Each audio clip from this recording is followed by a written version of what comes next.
আসমানের মালিক, তোমার কাছে দরখাস্ত করি রে মালিক, জান্নাতে তোমার পাশে আমার একটা ঘর বানিয়ে দিয়েন। এমনি আসিয়া যখন নাকি মালিকের কাছে দোয়া করা শুরু করে দেয়, এমনি ফেরাউন তাকে দেখে আসিয়া হাসে।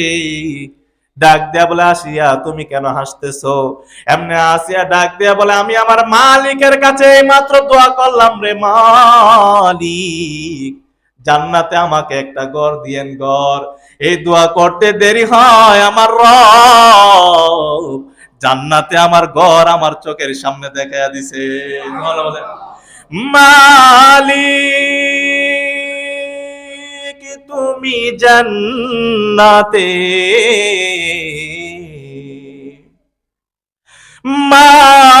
মালিক তুমি জান্নাতে, তোমার কাছে আমার একটা ঘর বানিয়ে দিও, একটা ঘর বানিয়ে দিও। আমিন বলেন।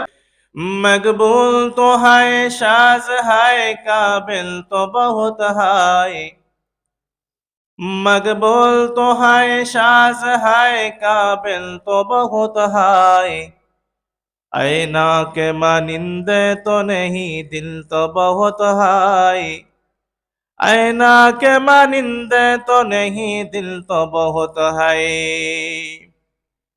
एक चश्मे जदन गाफिल जा शाहे नबाशी, शाहिद के निगाहे गुनादागा नबाशी, शाहिद के निगाहे गुनादागा नबाशी।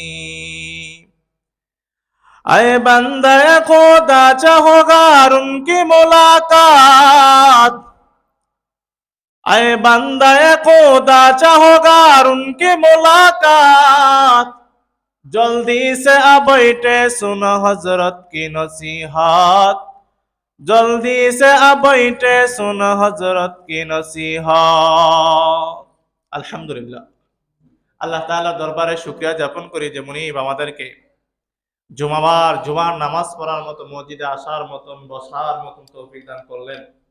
এই কারণে আল্লাহ তাআলার দরবারে শুকরিয়া জ্ঞাপন করি আলহামদুলিল্লাহ। আরো জোরে সুরে বলি আলহামদুলিল্লাহ। শুকরিয়া আদায় করব কার? আল্লাহ। ভালো থাকলে শুকরিয়া আদায় করতে হবে কার? আর খারাপ কিছু হয়েছে কি আল্লাহকে গালি দিব নাকি? এই যে রব্বুল আলামিন আমাদেরকে বিভিন্ন কাজ থেকে ফারেক করে, জায়েজ ঝামেলা থেকে মুক্ত করে, যে মালিক, যে মুনিব আমাদেরকে মসজিদে আসার মতন, শান্তি বেশ একটা পরিবেশে বসার মতন তৌফিক দান করলেন, মালিকের শুকরিয়া আদায় করব না আমরা? লক্ষ কোটি দুরূদ আর সালাম বিশ্ব মানবতার কান্ডারি, বিশ্ব মানবতার মুক্তির দিশারি, সাইয়্যিদুল মুরসালিন, খাতামুন নবিয়্যিন, শাফিউল মুজনিবিন, রাহমাতুল লিল আলামিন, হযরত মুহাম্মদ সাল্লাল্লাহু আলাইহি ওয়াসাল্লামের উপর। রাসূলুল্লাহ সাল্লাল্লাহু আলাইহি ওয়াসাল্লামের নাম প্রথমে জবান দিয়ে পড়ার সাথে সাথেই সাল্লাল্লাহু আলাইহি ওয়াসাল্লাম বলা ওয়াজিব। কি বলা ওয়াজিব? এখন আমরা যদি না পড়ি তাহলে আমরা কি গুনাহ হবে? গুনাহ হবে। প্রথমবার নবীর নাম উচ্চারণ হওয়ার সাথে সাথে সাল্লাল্লাহু আলাইহি ওয়াসাল্লাম বলা কি ওয়াজিব। প্রথমবার বলার পরে দ্বিতীয়বার শুনলে না বললেও চলবে, কিন্তু প্রথমবার বলতেই হবে, না কি ওয়াজিব। কেন আমি বলবো না কেন? নবীর প্রশংসা আদায়ার্থে নবীর দুরূদ পড়বো না কেন? বলেন তো, পড়ার না পড়ার কারণটা কি? যে নবী 1400 বছর আগে, আমরা জমিনে আসার আগেই যে নবী আমাদের জন্য কান্না করছে। আল্লাহু আকবার। যে নবী আমরা জমিনে আসার আগে কার জন্য কান্না করছে? আমাদের জন্য কান্না করছে। এই নবীর নাম শোনার পরে কি আমরা সাল্লাল্লাহু আলাইহি ওয়াসাল্লাম বলতে পারবো না? এই সাল্লাল্লাহু আলাইহি ওয়াসাল্লাম বলতে কি আমাদের কষ্ট হয় নাকি? কয় সেকেন্ড? 5 সেকেন্ড মাত্রটাই সাল্লাল্লাহু আলাইহি ওয়াসাল্লাম, 2 সেকেন্ডে শেষ। কিন্তু নবীর নামের পরে আমরা দুরূদ শরীফ বলতে আজকাল মুসলমান আমরা রাজি হই না। অথচ এই নবীদের সাথে যারা ছিলেন, আল্লাহু আকবার, এক একজন সাহাবী যারা নবীদের সাথে ছিলেন, নবীদের সাথে থাকার কারণে আল্লাহ তাআলা তার দুনিয়া থাকা অবস্থায় জান্নাতের সার্টিফিকেট দিয়েছে। সুবহানাল্লাহ বলেন। এই 1400 বছর আগে রাসূলুল্লাহ সাল্লাল্লাহু আলাইহি ওয়াসাল্লাম গভীর রাত যখন নাকি সমস্ত মাখলুকাত ঘুমিয়ে গেছে, সব মানুষ যখন ঘুমিয়ে গেছে, একটা পশু একটা প্রাণীপঞ্জ যখন কি নাই, সজাগ নাই, সেই গভীর রাতে আমার আপনার নবী মুহাম্মদুর রাসূলুল্লাহ সাল্লাল্লাহু আলাইহি ওয়াসাল্লাম সেজদায় বসে বসে আমার আপনার জন্য কান্না করছে। কোন নবীর উম্মত বলেন তো? আমরা আসার আগে নবী আমাদের জন্য কান্না করছেন। আল্লাহ তাআলা বলেন, দুনিয়ার সমস্ত কিছু আমি রব্বুল আলামিন, মানুষ বলেন, জিন বলেন, ইনসান বলেন, পশু পাখি সব কিছু বানাইছি আমার ইচ্ছা মোয়াফিক। আমি যেটা বলছি, যেটা চাইছি সেটাই বানিয়েছি। মানুষকে এভাবে ইচ্ছা করা ছিল, এভাবে বানাইলাম। জমিন বানাইবার দরকার ছিল, এভাবে বানাইলাম। সব কিছু মালিকের ইচ্ছা অনুযায়ী বানানো হয়েছে। কিন্তু আল্লাহ রাব্বুল আলামিন বলেন, হে দুনিয়ার বান্দারা শুনে রাখো, কিন্তু আমি আমার বন্ধুকে আমার ইচ্ছায় বানাই নাই, আমার বন্ধুকে বন্ধুর নিজ ইচ্ছা বানাই। সুবহানাল্লাহ বলেন। আহ, কোন নবীর উম্মত? যে নবীর পাশে সাহাবায়ে কেরাম থাকার কারণে আল্লাহ তাআলা সাহাবায়ে কেরামকে কি করছেন? দুনিয়াতে থাকা অবস্থায় জান্নাতের সার্টিফিকেট দিয়ে দিচ্ছে। আব্দুল্লাহ ইবনে মাসউদ রাদিয়াল্লাহু তাআলা আনহুর ঘটনা শুনি। আব্দুল্লাহ ইবনে মাসউদ রাদিয়াল্লাহু তাআলা আনহু ছিলেন একবার হ্যাংলা পাতলা, অথচ ফকি যারা যারা মুফতি হয়, ফকি যাদেরকে বলা হয়, পৃথিবীর মধ্যে সর্বশ্রেষ্ঠ ফকি যাকে বলা হয়, ওনার নামই হচ্ছে আব্দুল্লাহ ইবনে মাসউদ রাদিয়াল্লাহু তাআলা। অথচ কি ছিলেন? হ্যাংলা পাতলা ছিলেন। এই আব্দুল্লাহ ইবনে মাসউদ রাদিয়াল্লাহু তাআলা আনহু এমনি এমনি কি হয়ে যায় নাই, এত বড় ফকি হয়ে যায় নাই। উনি রাসূলুল্লাহ সাল্লাল্লাহু আলাইহি ওয়াসাল্লামের জুতা মুবারক এইভাবে কাঁধে নিয়ে নিয়ে রাসূলের পিছনে পিছনে ঘুরতেন। নবীজির সাথে থাকার কারণে আল্লাহ তাআলা আজকে এই পরিমাণ মর্যাদা দিয়ে দিয়েছে। আল্লাহ নবী সাল্লাল্লাহু আলাইহি ওয়াসাল্লাম একবার ডাক দেন, মাসউদ, আমার মেসওয়াক শেষ হয়ে গেছে, একটা গাছ থেকে ডাল এনে আমার একটা মেসওয়াক বানায় দাও। আব্দুল্লাহ ইবনে মাসউদ রাদিয়াল্লাহু তাআলা আনহু পাও ছিল একটু হ্যাংলা, একটু ছোটখাটো ছিল। অন্যান্য সাহাবায়ে কেরাম ওনার দিকে হাসাহাসি করে। উনি যখন গাছে উঠছে ডাল ফালার জন্য, অন্যান্য সাহাবীরা ওনার পাও দিকে হাসে। রাসূল সাল্লাল্লাহু আলাইহি ওয়াসাল্লাম খুব কষ্ট পাইলেন। ডাক দিয়ে বলেন, তোমরা হাসতেছে কেন? বলি, ইয়া রাসূলুল্লাহ, আপনার সাহাবী আব্দুল্লাহ দেখছেন পাউটা কত ছোট ছোট। আল্লাহ নবী সাল্লাল্লাহু আলাইহি ওয়াসাল্লাম বলেন, তোমরা আমার আব্দুল্লাহ ইবনে মাসউদকে নিয়ে আজকে হাসাহাসি করো। এই আব্দুল্লাহ ইবনে মাসউদের পায়ের তলায় পা দেওয়ার পরে যে বালুটা আছে, এই বালুটা যদি বাক করে দেওয়া হয়, এই বালুটার বাক করে দেওয়া হলেও দাড়ি পাল্লা যদি রাখা হয়, এই বালুটার পাল্লা ভারী হয়ে যাবে, কিন্তু দাড়ি পাল্লা কি হয়ে যাবে? নিচু হয়ে যাবে। সুবহানাল্লাহ বলেন। এটা হলো সাহাবায়ে কেরামের মর্যাদা। আর কোন নবীর উম্মত? একটা খেজুর গাছ, যে নবীটার, যারা নবীর সাথে ছিল তারাই জান্নাতি হয়ে গেছে। এই খেজুর গাছে দাঁড়ায় দাঁড়ায় মিম্বরে দাঁড়ায় রাসূল সাল্লাল্লাহু আলাইহি ওয়াসাল্লাম কি দিতেন? ভাষণ দিতেন। শুনেন নাই ঘটনাটা? খেজুর গাছের সাথে হেলান দিয়া দেয়া, কি হেলান দিয়া দেয়া রাসূল সাল্লাল্লাহু আলাইহি ওয়াসাল্লাম ভাষণ দিতেন। হঠাৎ এক সাহাবী এসে বলে, ইয়া রাসূলুল্লাহ, আমার মনটা চায় আপনার জন্য একটা মিম্বর বানায় দেয়। এই মিম্বর থেকে সেখান থেকে প্রচলন শুরু হয়। আমার মনটা চায় আপনার জন্য কি দেই? একটা মিম্বর বানায় দেই। তখন রাসূল সাল্লাল্লাহু আলাইহি ওয়াসাল্লাম বলেন, ঠিক আছে, তুমি একটা মিম্বর বানায় দাও। সাহাবী কাঠ দ্বারা একটা সুন্দর করে কাঠ আইনে একটা মিম্বর বানায় দিয়েছে। রাসূল সাল্লাল্লাহু আলাইহি ওয়াসাল্লাম যখন জুমার আলোচনা করবেন, মিম্বরে বসলেন, আলোচনা করার অবস্থা হঠাৎ করে দেন গুনগুন করে কান্নার আওয়াজ আসতেছে। সুবহানাল্লাহ বলেন। আল্লাহ নবী সাল্লাল্লাহু আলাইহি ওয়াসাল্লাম হঠাৎ কানের মধ্যে আসে গুনগুন করে কান্নার আওয়াজ। রাসূলুল্লাহ সাল্লাল্লাহু আলাইহি ওয়াসাল্লাম ডাক দিয়ে বলেন, সাহাবীর দল, আমার এই আলোচনার মধ্যে কে গুনগুন করে কান্নার আওয়াজ করে? সাহাবায়ে কেরাম আশপাশে তাকায় দেখে কাউকে দেখা যায় না। আল্লাহ নবী সাল্লাল্লাহু আলাইহি ওয়াসাল্লাম যতই আলোচনা করতেছেন, এমনি ওই খেজুর গাছের কান্নার আওয়াজ বারবার বেশি হয়ে যাচ্ছে, বেশি। আল্লাহ নবী সাল্লাল্লাহু আলাইহি ওয়াসাল্লাম ডাক দিয়ে বলেন, সাহাবীর দল, ভালো করে দেখো কোথায় থেকে গুনগুন কান্নার আওয়াজ আসে। এমনি সাহাবায়ে কেরাম পিছনের দিকে দেখেন, ওই যে খেজুর গাছ, ওই খেজুর গাছ থেকে গুনগুন করে কান্নার আওয়াজ। আল্লাহ নবী সাল্লাল্লাহু আলাইহি ওয়াসাল্লাম সাথে সাথে মিম্বর থেকে একটা দৌড় মাইরা খেজুর গাছ থেকে জড়ায়া ধরে বলেন, খেজুর গাছ, গুনগুন করে কেন কান্নার আওয়াজ করো?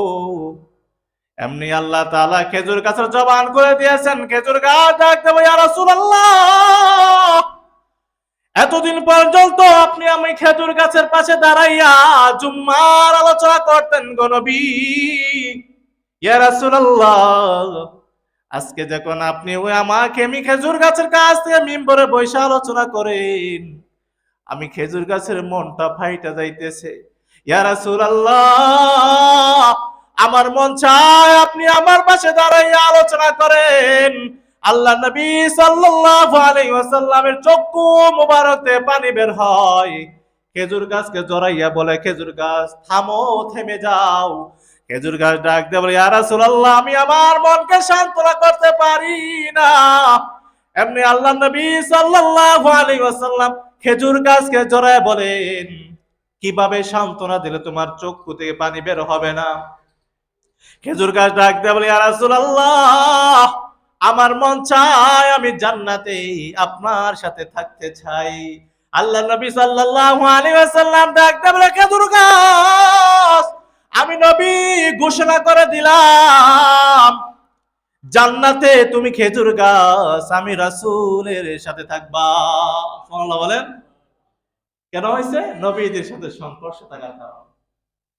সাহাবায়ে কেরাম নবীদের সাথে সংস্পর্শ থাকার কারণে এত দামি খেজুর গাছ, এত দামি খেজুর গাছ আমার নবীকে চিনে। জংলার হরিংরা আমার নবীকে চিনে। কিন্তু আজকে আমরা মুসলমান হওয়ার পর আমার নবীকে আমরা চিনতে পারি নাই। আল্লাহ নবী সাল্লাল্লাহু আলাইহি ওয়াসাল্লাম রাস্তা দিতে যাইতেছেন, হঠাৎ করে দেখে এক শিকারী একটা হরিণকে ধরে রাখছে। হরিণকে ধরার পর আল্লাহ নবী যখন নাকি হরিণের পাশ দিয়ে যায়, আহারে হরিণ আমার নবীকে দেখে চিনে ফেলছে। এমনি মায়ের নজরে দেয়া নবীজির দিকে তাকায়, চক্ষু দিয়া পানি পড়তেছে, পানি। আল্লাহ নবী সাল্লাল্লাহু আলাইহি ওয়াসাল্লাম হরিণের পাশে আসলেন। আসার পর নবীজি হরিণের ভাষা বুঝেন। হরিণ তার নিজের ভাষা দ্বারা বুঝায় দেয়, ইয়া রাসূলুল্লাহ, আমার দুইটা সন্তান জংলায় রেখে আসছি। ইয়া রাসূলুল্লাহ, আমার সন্তানকে খাবার খাওয়ানোর জন্য আমি রাস্তার মধ্যে আসলাম। আসার পর শিকারী আমাকে ধরে ফেলছে। ইয়া রাসূলুল্লাহ, শিকারীকে একটু অনুরোধ করেন। ইয়া রাসূলুল্লাহ, আপনি যদি শিকারীকে অনুরোধ করেন তাহলে আমাকে ছেড়ে দিবে। ইয়া রাসূলুল্লাহ, আমি কথা দিচ্ছি, আপনি এইকে কথা দেওয়ার পর আমি আমার বাচ্চাদেরকে দুধ পান করাইয়ে চলে আসব। নবীজি যখন হরিণের ভাষা বুঝলেন, বুঝার পর শিকারীকে বলতেছেন, শিকারী, তুমি হরিণটাকে ছেড়ে দাও, আমি নবী তার জিম্মাদার হয়ে গেলাম। এমনি শিকারী বলে, না না, হরিণকে ছাড়া যাবে না। শিকারীকে বারবার অনুরোধ করার পরে বলে, ঠিক আছে, আমি আপনার কথায় হরিণকে ছেড়ে যাইতেছি, কিন্তু হরিণ শুনে রাখ, তুমি যদি না আসো, তোমার বদৌলতে আমি তোমার নবীর গলায় ছুরি লাগাই দিব। নাউজুবিল্লাহ বলে। হরিণী যখন নাকি ছেড়ে দেওয়া হলো, হরিণ দৌড় দিয়ে জংলা যায়। জংলা যাওয়ার পর ডাক দেয়া বলে, সন্তান, সন্তানদেরকে ডাক দেয়া যখন নাকি ডাকতেছে, সাথে সাথে সন্তানরা দৌড় মেরে মার কাছে চলে আসছে। মার কাছে আসার পর ডাক দেয়া বলে, মা, এত সময় কোথায় ছিলা? পেটের বুকে আমরা তো মরে যাইতেছি। এমনি মা ডাক দেয়া বলে, সন্তান, তোরা জানোনি আমাকে শিকারী ধরে ফেলছে। শিকারী নবীজি আমার নবী রাহমাতুল লিল আলামিন রাস্তা দিয়ে যাইতেছেন, যাওয়ার কারণে নবীজির অনুরোধে আমাকে ছেড়ে দিছে। আরে সন্তান, জীবনের শেষ বারের মতো দুধ পান কর। দুধ পান করাইবার পর আমি নবীজিকে সারাইবার জন্য চলে যাব। এমনি সন্তানটা ডাক দেয়া বলে, মা, যে নবীকে তুমি শিকারের হাতে দিয়ে আসছো, জানি না ওই নবী কেমন, মনটা চায় ওই নবীকে একবার দেখতে। আমরা আপনার দুধ পান করব না, একটা নজর গিয়ে নবীকে দেখতে চাই। হরিণের বাচ্চা সহ হরিণ যখন নাকি ওই শিকারীর কাছে যায়, শিকারী অবাক, ডাক দিয়ে বলে, একটা মাত্র হরিণকে আমি চাললাম, এখন তিনটা হরিণ চলে আসছে। এমনি হরিণ ডাক দিয়ে বলে, ইয়া রাসূলুল্লাহ, আমার সন্তানরা আমার উপরে রাগ, কেমনে আমি হরিণ তুমি নবীকে অনুরোধ করে এখানে রেখে গেলাম। ইয়া রাসূলুল্লাহ, আমাকে আপনি মাফ করে দেন, আমি আপনার হাতের মধ্যে রশি লাগাইলাম। এমনি শিকারী ডাকতে বলে, নবী গো, আপনাকে হরিণে চিনি, জংলার বাঘ আপনাকে চিনি, অথচ আমি মানুষ হইয়া আপনাকে চিনলাম না। ইয়া রাসূলুল্লাহ, আমি আপনার কাছে মাপ চাই গো নবী, মেহেরবানি করে আমাকে কালেমা পড়াইয়া দেন। সুবহানাল্লাহ বলেন। নবীকে জংলার হরিণ চিনে, নবীকে মানুষ চিনে না। নবীদের সুন্নাত অনুযায়ী যদি আজ আমরা চলতে পারতাম রে মুমিন, তাহলে আজকে আমাদের এই দুর্দশা হতো না হয়তো। অথচ 1400 বছর আগে আমার আপনার নবী আমার আপনার জন্য কান্না করছেন, একটা বার মাথার ভিতর ঢুকাইয়া নেন। এখন যদি নবীজির কাছে রিপোর্ট যায়, ইয়া রাসূলুল্লাহ, আপনার উম্মত জমিনে অশালীন ভাষায় গালাগালি করে গো নবী, আপনার উম্মত আজকে নামাজ পড়ে না। ইয়া রাসূলুল্লাহ, আপনার নবী আপনার উম্মত সুদ খায়। ইয়া রাসূলুল্লাহ, আপনার উম্মত দুর্নীতিবাজ। ইয়া রাসূলুল্লাহ, আপনার উম্মত ঘুষ খায়। এরে মুমিন, একটা বার চিন্তা কর, যে নবী আমার আপনার জন্য 1400 বছর আগে জমিনের মধ্যে সাজদায় পড়ে মালিকের কাছে দোয়া করছে, রে মালিক, আমার উম্মতকে জান্নাতে না যাওয়ার আগ পর্যন্ত আমি নবী যাব না। যে নবী আমার আপনার জন্য এত এত কান্না করে দুনিয়া থেকে বিদায় নিছেন, আজকে আমরা এই নবীর উম্মত হইয়া কেমনে রে এত খারাপ কাজ করি, ঠিক না? একটাবার চিন্তা করে দেখেন, নবী আমার আপনার জন্য তায়েফের ময়দানে নিজের রক্ত ঝরাইছেন, উহুদের ময়দানে নিজের দান মুবারক শহীদ করছেন। এর নবীর উম্মতের দল, আমরা নবীর জন্য কি করতে পারলাম?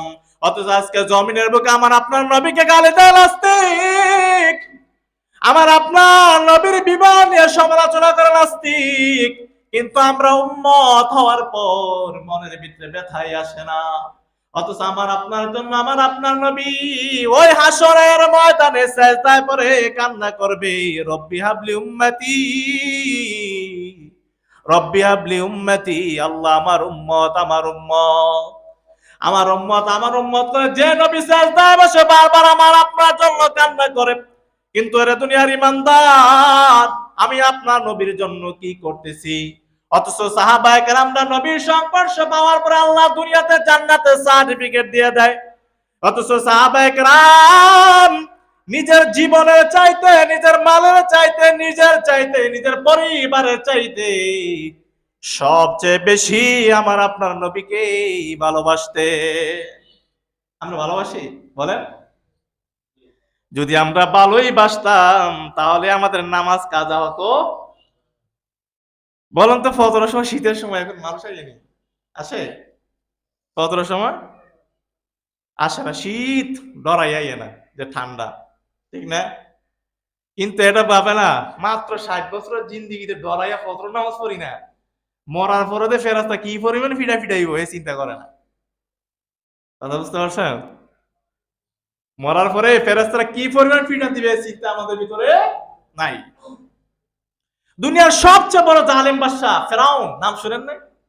ওনার স্ত্রী এ জালেমের ঘরে থাকার পরেও মালিক মানছে কাকে? আল্লাহকে। আমরা এত সুখী, কম্বল কাঁদ দিয়ে ঘুমাই, ঠিক না? অথচ কিন্তু মালিকের ডাকে সারা দিতে আমরা রাজি হই না। ফেরাউনের স্ত্রী আসিয়া যখন ঘরের ভিতরে বসে বসে আল্লাহ আল্লাহ জিকির করে, কি জিকির করে? আল্লাহ আল্লাহ জিকির করে। ফেরাউন তো রাগ, দরজার সামনে আইসাতে কি তারা আল্লাহ আল্লাহ জিকির করে কে? আইসাতে তার স্ত্রী আল্লাহ আল্লাহ জিকির করে, ডাক দেয় বলে, স্ত্রী তুমি কার নামে জিকির করো? যে মালিক আমাকে আপনাকে বানাইছে আমি আল্লাহর জিকির করছি। আল্লাহ বলেন। আল্লাহ আল্লাহর জিকির করা অবস্থায় ফেরাউন এত রাগ হয়ে গেল, মিশরের সমস্ত মানুষ আমাকে রব মনে করে, মিশরের সমস্ত মানুষ আমাকে খোদা মনে করে, কিন্তু আমার ঘরে আমার বউ আমার খোদা মানে না। আশ্চর্যের বিষয় না? সবাই মিশরের সবাই আমাকে কি মনে করে? রব মনে করে, কিন্তু আমার বউ আমার কি মনে করে না? আমাকে রব মনে করে না। ফেরাউন রাগান্বিত হয়ে আসিয়াকে ফাঁসির আদেশ দিয়ে দিয়েছে। কার আদেশ দিছে? ফাঁসির আদেশ দিয়েছে আসিয়াকে। ফেরাউন যখন নাকি নিজের স্ত্রীর ব্যাপারে ফাঁসির আদেশ দেয়, ফাঁসির আদেশ দেওয়ার পর মিশরের সমস্ত মানুষ অবাক। এমনি ডাক দেয়া বলে, আহারে, যাকে আমরা খোদা মনে করি আজকে খোদার বউকে ফাঁসি দেওয়া হবে। আল্লাহ নবী সাল্লাল্লাহু আলাইহি সাল্লাম ডাক দেবেন, সাহাবীর দল, ওই আসিয়ার দাম কত জানো? ওই জান্নাতে 8টা দরজা থাকবে, 8টা দরজা। 8টা দরজার প্রত্যেকটা দরজা থেকে ডাক দেয়া বলবে, আয় আয়, আমার রাস্তা দিয়ে তুমি আসিয়া জান্নাতে প্রবেশ করো। সুবহানাল্লাহ বলেন। ওই হাসরের ময়দানে জান্নাতে আমার আপনার নবীর স্ত্রী হবে আসিয়া। ওই আসিয়াকে যখন ফাঁসির আদেশ দেয়, হাতে পায়ে রশি লাগাইয়া আসিয়াকে যখন নিয়ে যায়, জমানার সবচেয়ে বড় নবী মুসা আলাইহিস সালাতু ওয়াস সালাম, মুসা আলাইহিস সালাতু ওয়াস সালামকে ডাক দেয়া বলে, রে মুসা, ওগো নবী, আল্লাহ আমার উপর সন্তুষ্ট আছেনি। এমনি আল্লাহর নবী মুসা ডাক দেয়া বলে, আসিয়া, আমার রব তোমার উপরে সন্তুষ্ট হ। এমনি আসিয়া চোখের পানি পালাইয়া কান্দে। আসিয়া যখন চোখের পানি পালাইয়া মালিকের কাছে ডাক দেয়া বলে, ক্বালাত রাব্বি ইবলিনি ইনদাকা বাইতান ফিল জান্নাহ। ও রব, ও আসমানের মালিক, তোমার কাছে দরখাস্ত করি রে মালিক, জান্নাতে তোমার পাশে আমার একটা ঘর বানিয়ে দিয়েন। এমনি আসিয়া যখন নাকি মালিকের কাছে দোয়া করা শুরু করে দেয়, এমনি ফেরাউন তাকে দেখে আসিয়া হাসে। ডাক দেয়া বলে, আসিয়া তুমি কেন হাসতেছো? এমনি আসিয়া ডাক দেয়া বলে, আমি আমার মালিকের কাছে মাত্র দোয়া করলাম রে মালিক, জান্নাতে আমাকে একটা ঘর দিয়েন ঘর। এই দোয়া করতে দেরি হয়, আমার রব জান্নাতে আমার ঘর আমার চোখের সামনে দেখাইয়া দিছে। মালিক তুমি জান্নাতে,